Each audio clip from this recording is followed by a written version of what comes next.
I'm A.E. Chandler. I'm an author and a medievalist.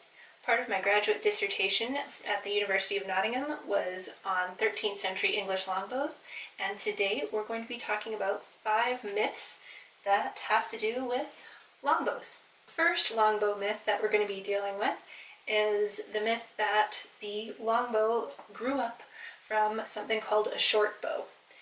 And this idea was put forward in the 19th century by a military historian named Sir Charles Oman. And he thought that we got longbows because there must have been short bows. And that's not true. We've got bows that go back to prehistory that are what we would consider long.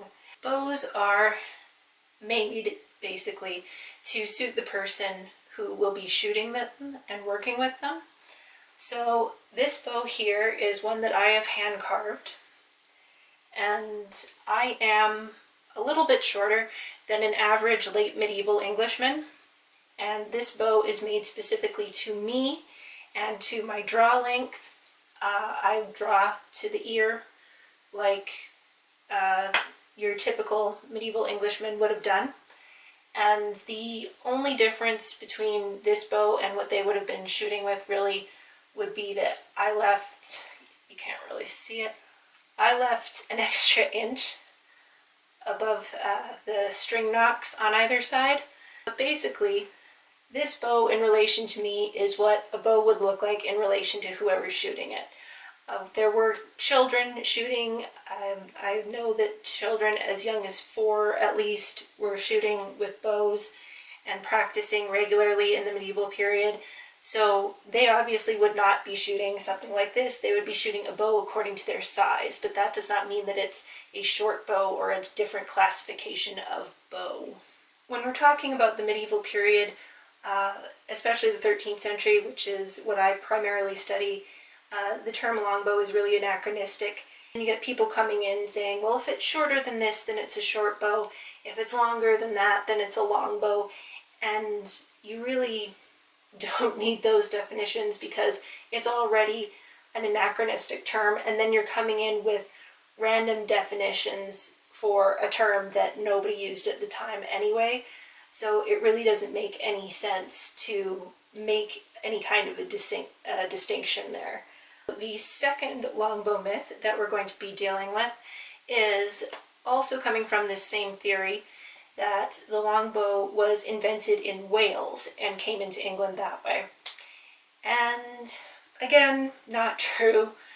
Some of the proof that's been put forward to this is that you can see in the Bayeux Tapestry some of the bows in relation to the people being used there, and they're called short bows. Really, not so much. Again, it's in relation to the person, so they could be classified as longbows, and so some kind of look like short bows, some look like longbows on the Bayeux Tapestry, and that's not, it doesn't really even matter anyway, because perspective did not come into Western European art until hundreds of years later, so you're not getting what you would think to be like a photograph or something like that. It's not meant to be that kind of a picture, it's just art.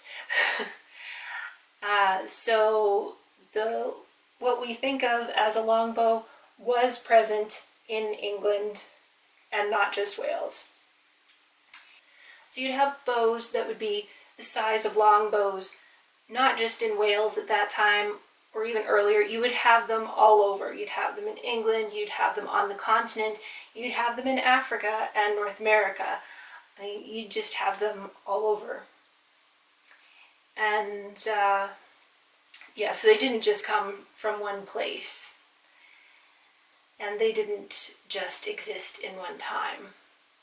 The third myth is that longbows didn't come to England until around 1250 or so. And this isn't true either. Again, with the Bayeux Tapestry evidence, the perspective is all over the place. It's not meant to be a kind of picture-perfect kind of image.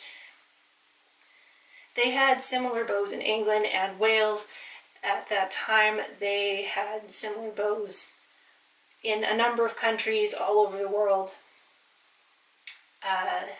It's just kind of a non-issue. It's just another example of a Victorian historian inventing something and everybody kind of hopping on board because it makes sense, and then people just kind of accept that narrative and don't really examine the archaeological evidence or go back to the sources and really examine those either. They just kind of take a historian's word for it, who may or may not have had the best idea what they were talking about.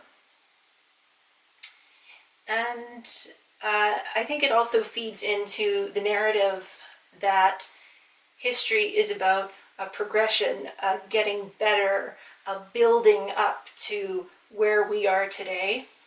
And history isn't like that. We always see timelines that are linear. They're going from left to right, and we're always progressing, we're growing, we're doing all this stuff. Longbows don't grow. The tree is dead. Just because something is long does not mean that it was once short.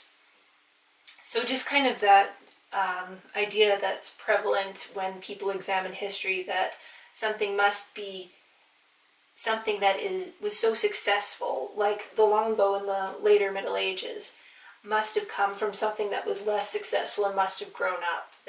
That must be the cause, and it's just not. So we come to the fourth myth, and that kind of dovetails into the previous point. And that myth is how heavy the draw weight is on these longbows. And a draw weight is when you're pulling the string and you pull it back, how much weight you're actually taking when you pull it back. So a lot of people have thought that, for example, the bows on the Mary Rose, which is Henry VIII's warship that sunk, and that those are not actually bows, but that they are bow staves. So that's what I carved this guy out of. It's a piece of wood, and you carve it down quite a lot to get an actual bow that you can use. And that is part of this myth, that those bow staves on the Mary Rose are actually just bows. They really were that thick, they really were that massive. So it really didn't make sense for the Mary Rose, which is a combat ship ready to go off and actually face French warriors, just to have the bare materials on board. It would be like sailing off with a bunch of molten metal instead of a fully formed cannon. That's not what you want to have. You want to have the weapon ready to use. You don't want to have just the pieces of the weapon and you'll make it later when you actually encounter the French. So with the longbows on the Mary Rose, what we see is that when they are drawn to 30 inches, which would be about there, if my arm were straight, that when they're drawn to 30 inches, they have a draw weight of between 100 and 180 pounds. So you are pulling back that amount of weight. And most of the bows on the Mary Rose were meant to be drawn between 28 and 30 inches. There are some that were designed to be as little as 27, and some as much as 33, as far as we can figure. But that most people would be drawing to 30 or 32, which would be all the way to my ear, that the draw weight would be between 100 and 180 pounds. And it is a lot of weight. And again, the expectation that we have is that, well, how could they do that? That's obviously impossible because we can't do that now. There are some archers who are extremely well practiced who can pull that amount of weight. Typically, when you go to a shooting range, you'll if you're someone who's never been to a shooting range before, they'll give you a bow that's probably somewhere in the late teens, early 20s for draw weight. I usually pull about a 30. I've known some archers who've been doing this for a long time and were very good, who were pulling about 50 pounds. And in the medieval period, 50 pounds was hunting weight. So that's what you would use when you were out trying to get a deer. If you were a forester helping out the king to do his hunting, you'd probably be pulling a 50-pound bow. But when you're using a war bow, then it's going to be more kind of in between 90 and 200 pounds. So the Mary Rose 100 to 180 makes a lot of sense in that context. And they could do that because, again, they were practicing since they were as young as 4, and they're building up that weight over time, and they really know what they're doing. So that is the misconception about the amount of weight that people could pull. And it brings us to our final and 5th longbow myth, that it's called a longbow because it's long. And this is something that we've kind of been dancing around for the entire video, why it's called a longbow. In the medieval period, and in the Robin Hood tales in particular, there is not one mention of the term longbow. It's not in there. It's either called a bow or a bend bow, meaning a bow that you bend. So there aren't actually longbows that are termed as longbows until the very later part of the Middle Ages, after Robin Hood and his legend kind of grew up in the 13th century. And so with the term not coming in for a while, well, if they didn't call them longbows during the supposed transition from short bows to longbows in the 13th century, why did they suddenly start calling them longbows? And we're thinking that if the longbow didn't come from a short bow, what are they differentiating it from? Why is it all of a sudden a longbow? And if you just kind of get out of the long coming from short headspace for a sec, you can see the other kind of bow that they had was the crossbow. This is a replica, 15th century replica. And a crossbow is called a crossbow because the bow part goes across.